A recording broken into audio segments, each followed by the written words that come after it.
kalian belum mampu untuk beramal saleh, paling tidak jangan kalian sakiti zuriat Rasulullah. Jangan kalian keluarkan kata-kata. Kedatangan Ustadz Abdus Somad atau UAS di Megamendung bertemu Habib Rizik Syihab membuat haru para hadirin. Pasalnya, isak tangis penceramah kondang ini menyentuh hati mereka. Sambil menangis, Ustadz Abdus Somad mengatakan, "Wahai para pendosa, jika engkau belum mampu bertaubat dan beramal soleh, paling tidak jangan kau sakiti dan menfitnah dzurriyyah Rasulullah Sallallahu Alaihi Wasallam." Ustadz Abdus Somad menjelaskan awalnya dirinya hanya ingin berbicara berdua dengan Habib Rizik Syihab, namun akhirnya dia menyempatkan untuk berceramah. Ustadz Abdus Somad dalam ceramahnya mengatakan sengaja ke Megamendung untuk bertemu dengan Habib Rizik Syihab. Dia mengatakan banyak umat yang ingin bertemu dengan Habib Rizik Syihab.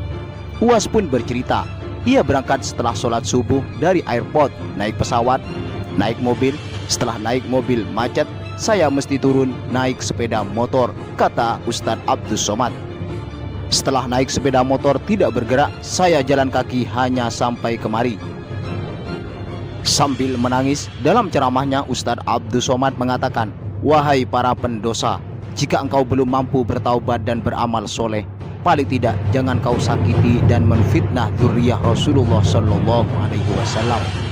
Dia hanya mengajak anak muda yang selama ini pecandu narkoba menjadi bertaubat kepada Allah. Dia hanya membangkitkan semangat anak muda yang selama ini berzina menjadi orang-orang yang takut kepada Allah. Dia hanya mengajak mereka yang memakai baju hitam, pakaian hitam, berubah menjadi pakaian putih. Mereka berusaha untuk membuktikan catatan amal baik mereka di hadapan Allah. Dia hanya menyadarkan umatnya supaya sadar bahwa politik itu penting, angkatlah pemimpin yang adil dan amanah. Dia hanya sedang mengajak umatnya supaya jangan memilih pemimpin kafir. Salahkah perbuatannya? Tidak. Dia tinggal di negara demokrasi. Dalam dunia demokrasi, siapapun berhak untuk mengajak menyuarakan kebenaran. Dia tidak melawan sultan, dia tidak melawan ulil amri, dia tidak melawan siapapun. Dia hanya melawan ketidakadilan. Hari ini saya berangkat setelah sholat subuh menuju airport, naik pesawat. Setelah naik pesawat, naik mobil. Setelah naik mobil, jalan macet, saya mesti turun naik sepeda motor. Setelah naik sepeda motor pun juga tidak bergerak, jalan kaki. Akhirnya sampai kemana? Dalam hati saya berkata, celaka betul orang yang mengatakan kemarin katanya tidak ada yang menyambutnya. Sudah 3 hari, saya pikir 3 hari tidak ada orang lagi, saya akan datang bisa duduk berdua dengan beliau. Saya tidak datang mau ceramah, saya tidak datang mau tausiah, saya tidak mau datang mau tabligh akbar. Ternyata yang menyambutnya seramai ini, sebanyak ini, orang berjalan kaki, anak-anak muda berjalan kaki, orang tua, ibu-ibu duduk di pinggir jalan. Apa yang membuat mereka datang kemari? Satu, cinta. Lagu baru ni aliha ahabu ilayya wa asfali balwaha, kata Qais. Debu yang menempel di sandal Laila lebih dapat menghilangkan rasa sakit dan duka. Hanya cinta kepada Laila, apalagi cinta kepada zuriat Nabi Muhammad SAW.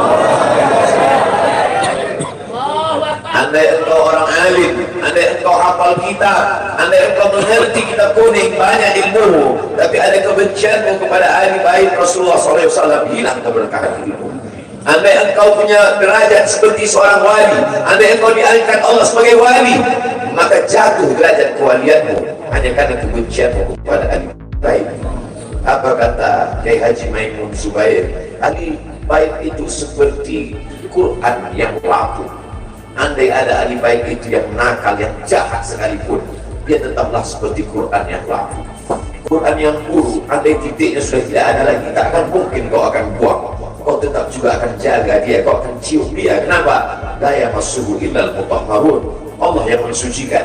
Seorang sahabat Nabi disuruh membuang air bekas daripada bekam Rasulullah SAW. Buanglah ini, kata Rasulullah. Lalu kemudian beliau pergi ke belakang. Setelah itu dia datang lagi menghadap Rasulullah SAW. Rasul tahu apa yang dia lakukan, karena Nabi dapat wahyu. Nabi terbuka hijab, tapi Nabi ingin bertanya kepada dia.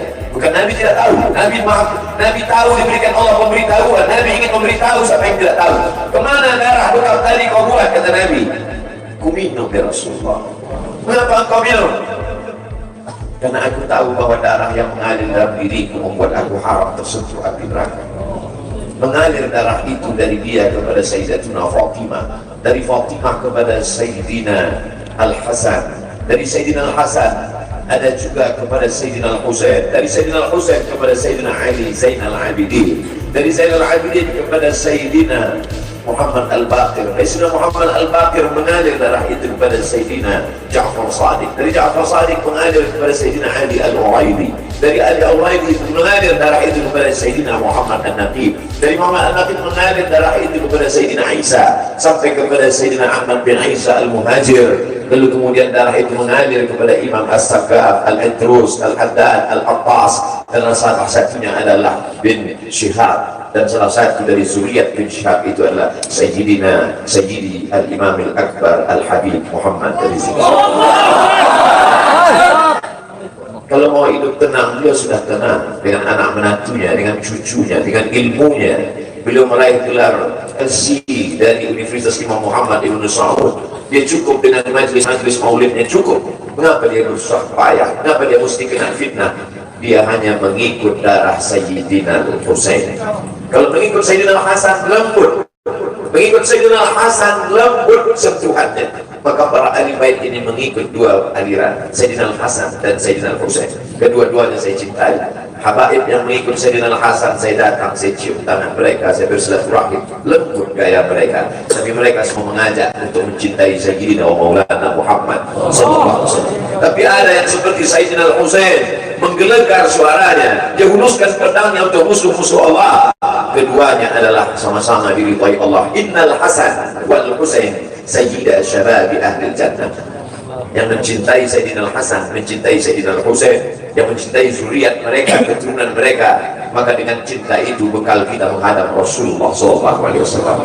Andai aku dihadapkan nanti menghadap Allah, tahajud buta sebanyak Imam Ahmad bin Hanbal, 300 rakaat fil yaumi wal laila, 300 rakaat sehari semalam. Andai aku dihadapkan kepada Rasulullah SAW, maka jihadku tidak sebanyak Sayyidina Khalid bin Walid. Setiap jengkal kulit, setiap tetes darahnya tak lepas daripada tebasan tombak, anak panah dan pedang. Andai aku dihadapkan kepada Sayyidina Maulana Muhammad SAW, amalku tak sebanyak Abdurrahman ibn Auf. Lalu apa bekalmu, wahai Abdul Somad? Adakah ceramah-ceramahmu itu bisa kau jadikan bekal menghadap Allah? Tidak. Sebagiannya sudah diambil oleh tatapan mataku melihat berapa subscriber, follower dan viewer.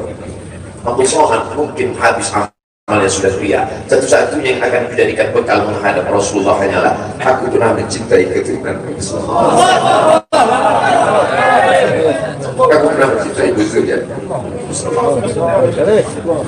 Sallallahu alaihi Nabi.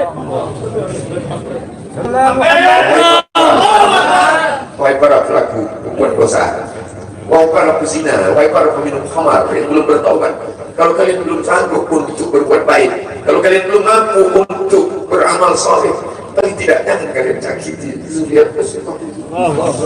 Jangan kalian keluarkan kata-kata, jangan keluarkan kata-kata fitnah. Bagaimana kalian akan menghadap Rasulullah? Bagaimana kalian akan menghadap Rasulullah? Pada saat itu seluruh umat berkumpul menghadap Nabi Adam alaihissalam. Kami tidak sanggup berdiri di padang mahsyar ini, wahai Adam. Menghadaplah kepada Allah. Kata Adam, aku tidak sanggup menghadap Allah, karena dulu Allah berkata, la taqrabu hadhihi syajarah, jangan kau dekati pohon kulbi ini, tapi aku malah memakannya, ya Allah. Mereka datang menghadap Nabi Nuh alaihissalam. Kata Nabi Nuh, aku tak sanggup menghadap Allah, karena anakku durhaka. Sa'awi ila jabalin ya'simuni minal ma', aku akan naik ke atas bahtera perahu yang bisa menyelamatkan aku dari air. Aku tak sanggup menghadap Allah, kata Nabi Nuh alaihissalam. Mereka menghadap kepada Nabi Musa, aku tak mampu, kata Nabi Musa. Mereka menghadap kepada Nabi Isa, aku pun mampu kepada Allah, karena aku mereka jadikan sembahan di atas muka bumi Allah. Mereka hanya mampu menghadap Sayyidina Maulana Muhammad SAW.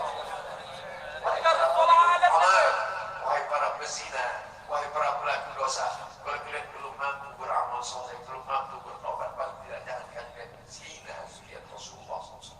Bagaimana kalian akan menghadap Rasulullah? Pada saat itu tak ada syafaat. Man alladhi yashfa'u indahu illa bi'idhnihi. Tak ada satu pun yang bisa